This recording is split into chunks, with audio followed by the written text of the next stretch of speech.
श्री सद्गुरु महाराज की जय। पूज्यपाद महर्षि संतसेवी परमहंस जी महाराज का प्रवचन कर्म फल अमिट होता है। इस प्रवचन का दूसरा अंतिम भाग।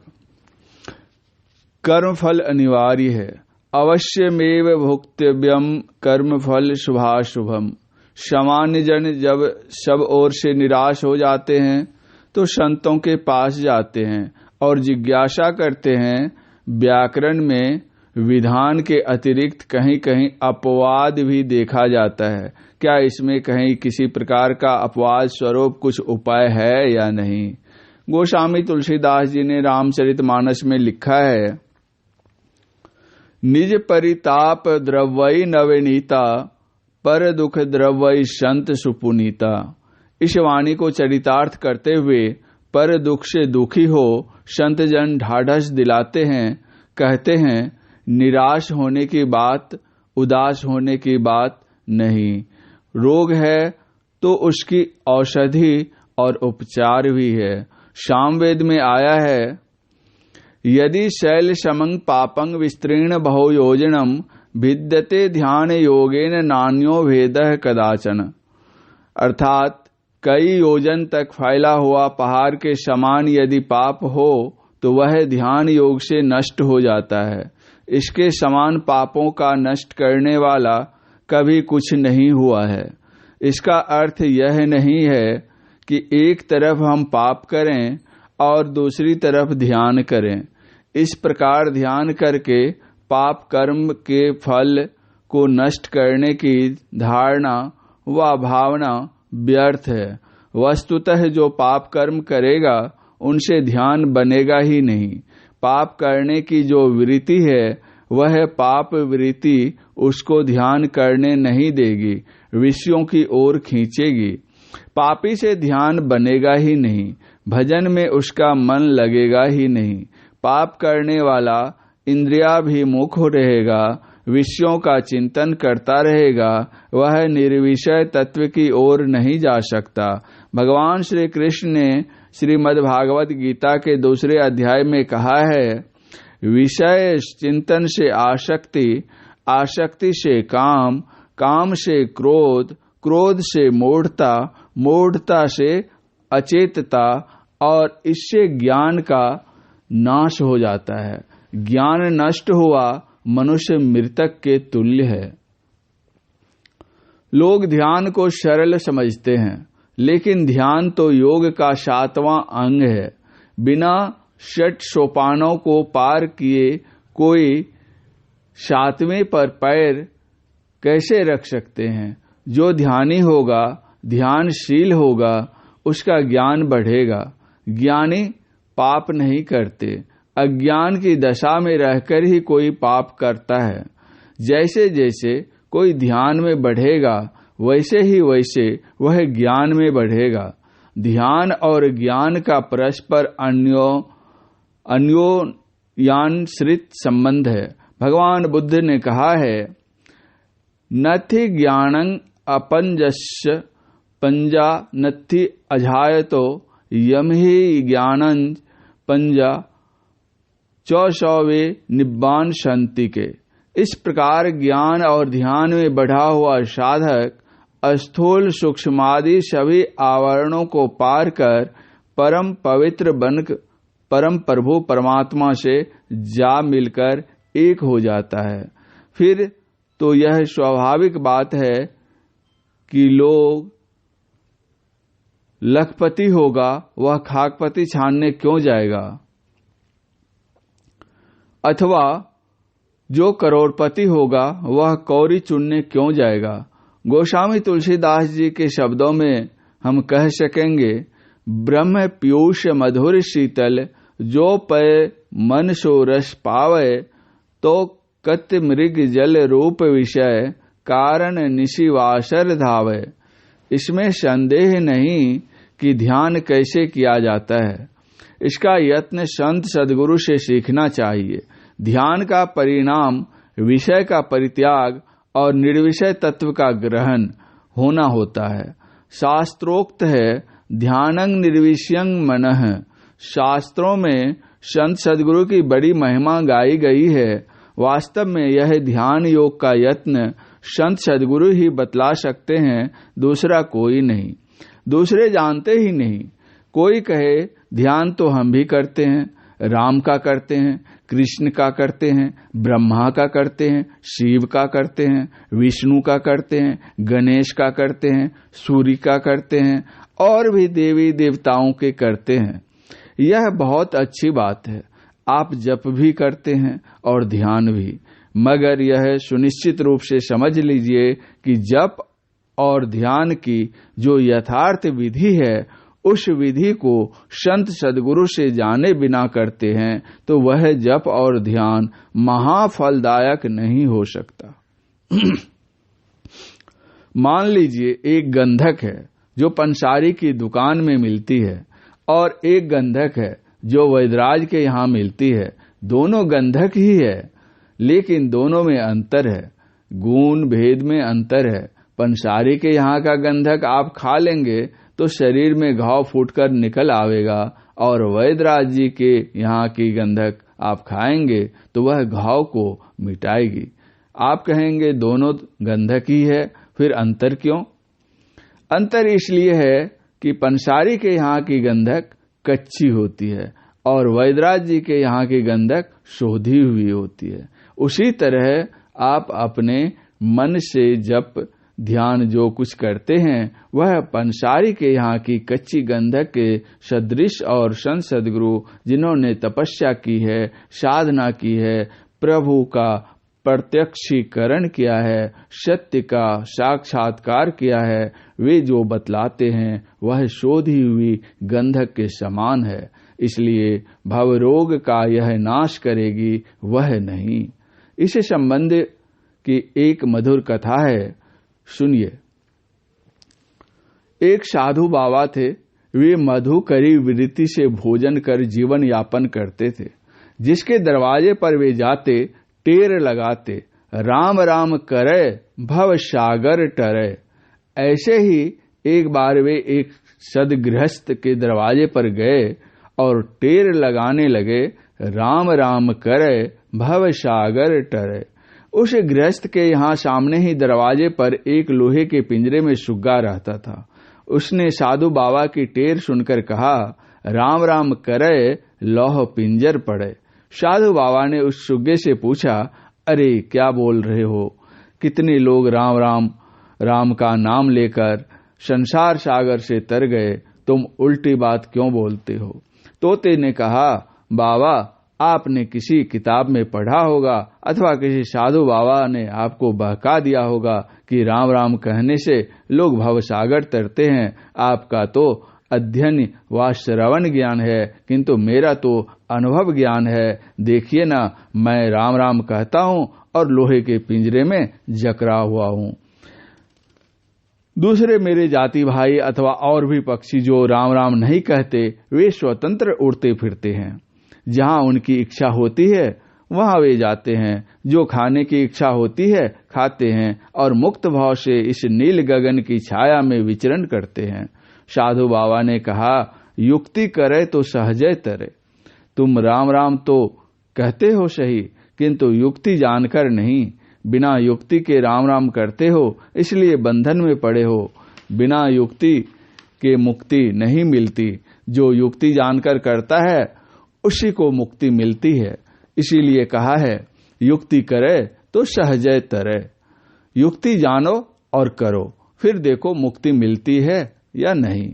उस सुग्गे ने कहा, बाबा मैं कहाँ के इनको ढूंढने जाऊं, आप ही युक्ति बताने की कृपा कीजिए। साधु बाबा ने उसे एक क्रिया बता दी जिसका वह नित्य नियम पूर्वक अभ्यास करने लगा। अभ्यास करते करते उसको कुछ सफलता मिलने लगी। स्नेह स्नेह उसका प्राण स्पंदन निरोध होने लगा। एक दिन जब वह क्रिया कर पिंजरे में पड़ा था, उसी समय उसके मालिक ने उसको खिलाने के लिए पिंजरा खोला तो वह देखा कि सुग्गे की प्राण गति बंद है। उसको मरा जानकर उसने पिंजरे से निकालकर फेंक दिया। शुग्गा मौका पाकर उड़कर गगन में स्वतंत्र विचरण करने लगा। यह तो एक कथा है, यथार्थता इसके अंदर क्या है समझिए। महायोगी गोरखनाथ जी महाराज ने कहा है, सप्त धातु का काया पिंजरा, ता माहिश जुगति बिन सुआ, सतगुरु मिले तो उबरे बाबू, नहीं तो परलय हुआ। रस, रक्त, मेद, मज्जा, मांस, अस्थि और वीर्य, इन 7 धातुओं के संयोग से इस शरीर रूपी पिंजरे का निर्माण हुआ है। इसमें जीवन रूपी, जीव रूपी शुग्गा बैठा हुआ है। इसको कुछ सिखा दिया जाता है, बोलता है, जैसे राम राम, शिव शिव, वाहेगुरु आदि जो कुछ सिखा दिया वह बोल रहा है, किंतु विधि विहीन बोल रहा है। इसलिए वह शरीर और संसार के बंधन में, काल के जाल में पड़ा है। अगर सच्चे सद्गुरु से भेंट हो जाए, उनसे सदयुक्ति मिल जाए और तदनुकूल आचरण करने लग जाए, तब तो उबरे बाबू, यानी उद्धार ही उद्धार है। अन्यथा पिंजरे में तो पड़ा हुआ है ही, परलय में पड़ा हुआ है ही, आवागमन के चक्र में रहेगा ही। जैसे एक मकान बनाना चाहते हैं, प्रश्नोदय होता है, क्यों बनाना चाहते हैं? कहेंगे कि सुखपूर्वक रहने के लिए, आराम करने के लिए, जाड़ा गर्मी बरसात से अपनी रक्षा के लिए। मान लीजिए मकान की मजबूत नींव हमने दे दी, नींव के ऊपर दीवार खड़ी कर दी, किंतु यदि छत नहीं दी गई तो परिणाम क्या होगा? जाड़ा गर्मी बरसात से हम दुखी होते रहेंगे। इसी प्रकार भगवत भक्ति रूपी भव्य भवन निर्माण के लिए ईश्वर पर विश्वास करना नींव है। सत्संग करना दीवार खड़ी करनी और संत सद्गुरु से सद्युक्ति प्राप्त भजन करना छत देना है। परम प्रभु परमात्मा पर हमारी आस्था विश्वास है तो हमने मजबूत नींव दे दी। सत्संग में हमारा प्रेम है, सत्संग करते हैं, जहाँ सत्संग होता है वहाँ जाते भी हैं, तो यह दीवार हमने खड़ी कर दी। किंतु यदि संत सद्गुरु की सदयुक्ति रूपी छत नहीं है तो हम छत विछत होते रहेंगे, दैहिक दैविक भौतिक इन त्रितापों से संतप्त होते रहेंगे। जीवन दुखमय रहेगा, शाश्वत सुख का सुख मुख नहीं देख सकेंगे, परम कल्याण नहीं हो सकेगा और न अविचल शांति की प्राप्ति हो सकती है। अतएव संत सद्गुरु की अपरिहार्य आवश्यकता है। इसका अर्थ यह नहीं कि जैसे तैसे को गुरु धारण कर लिया जाए। गुरु धारण के संबंध में बड़ी सावधानी की आवश्यकता है। इसलिए हमारे यहाँ कहावत प्रसिद्ध है, गुरु कीजिए जान और पानी पीजिए छान। कच्चे पीतल का सिक्का भी काफी चमकीला होता है। उसको यदि आपने सोना मानकर घर में जुगाकर रखा है तो मौका आने पर आप धोखा खा जाएंगे, क्योंकि उसकी कीमत सच्चे सोने की सी नहीं मिलेगी। जब भी कीमत मिलेगी तो कच्चे पीतल की ही। इसलिए पहले पहचान लीजिए, जान लीजिए कि जिसको हमने सच्चा सद्गुरु मान रखा है वह कहीं कच्चा तो नहीं है। इसके लिए संत की चेतावनी सुनिए। भेष बराबर होई रहे, भेद बराबर नाही, तोल बराबर घूंघची, मोल बराबर नाही। तुला में एक घूंघची डालकर उससे सोने को तौलते हैं। तौल में घूंघची और सोना दोनों बराबर है, किंतु दोनों की कीमत एक सी नहीं हो सकती। मान लीजिए हमने 10 घूंघचियां ली और उसके बराबर सोने की माप की। तोल में तो घूंघची और सोना दोनों बराबर बराबर है, किंतु मोल में इसी में गोल है। संत जन कहते हैं यह पृथ्वी गोल है, चंद्रमा गोल है, सूर्य भी गोल है, विश्व ब्रह्मांड आदि गोल है। सभी गोलों को जानो और गोल बिंदु का मोल नहीं जानो तो तुम्हारा अनमोल मानव जीवन भी गोल समझो। तुलसी साहब ने कहा, तिल परमाने लगे कपाटा, मकर तार जह जीव का बाटा। इसका भेद जाने जो कोई, तुलसीदास साध है सोई। अंतर प्रवेश की यही युक्ति है, बिना युक्ति के मुक्ति नहीं मिल सकती। इसीलिए कहावत है, जहाँ युक्ति है वहाँ मुक्ति है। रेलगाड़ी लौह लिक पर चलती है। यदि इंजन लौह लिक से नीचे उतरकर गड्ढे में चला जाए तो सैकड़ों हजारों आदमी मिलकर भी उसको उस लिक पर ठीक से नहीं रख सकते, किंतु क्रेन आता है और इंजन को गड्ढे से निकालकर लौह लिक पर लाकर रख देता है। अंकुश बहुत छोटा होता है और हाथी कितना बड़ा होता है, लेकिन युक्ति से वह छोटा सा अंकुश इतने बड़े हाथी को वश में करके रखता है। यह है युक्ति का चमत्कार।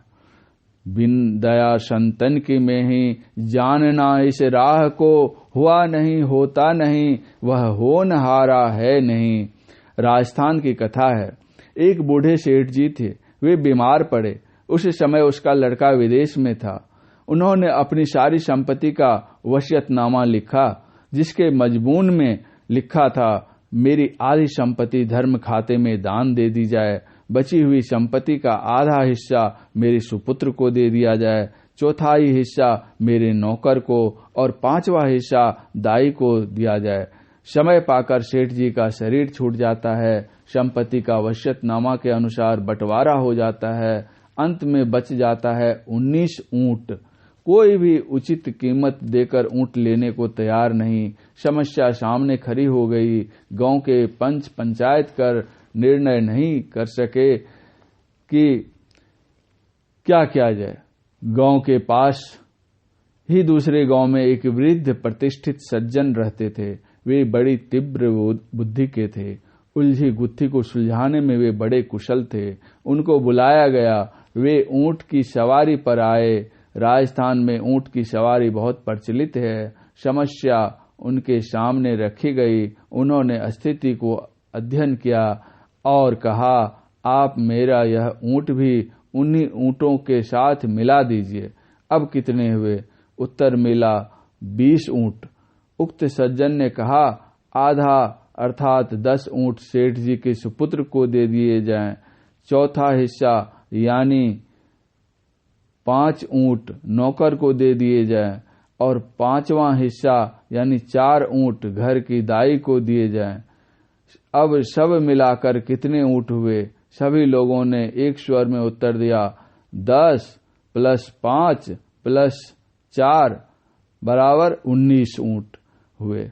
लेकिन एक ऊंट तो बच गया। उक्त सज्जन ने कहा, यह एक ऊंट तो मेरा है, जिस पर मैं चढ़कर आया था और अब चढ़कर चला जाऊंगा। इसी प्रकार संतों की सद्युक्ति है। इसीलिए कहा गया है, पंडितों की वेद और संतों का भेद।